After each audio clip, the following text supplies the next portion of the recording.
इकडे कोण कोण बसलंय जेवण करायला? तात्या, बावड्या, अयो इकडे दुर्गा माव, इकडे केशव, इकडे तुमचं दाजी, इकडे पूजा, इकडे प्रियंका आणि इथं राधिका आणि इकडं मी. पण मी जेवण करायला नाही बसली कारण आम्ही तिघी जणी आणि इकडं आई आणि सासूबाई आहेत. त्यानंतर जेवणार आहेत. भैयाला प्रियंका मगाच्यापासून आवाज देते, काय करतोय काय माहिती. चपाती भाजली की मामी बोलवा.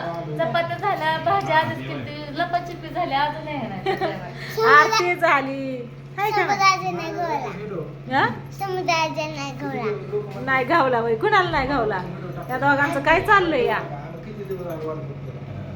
पनीरची भाजी केली आहे मस्त, असं सुकं वांग बनवलंय, भात बनवलाय, चपाती भाकरी. हा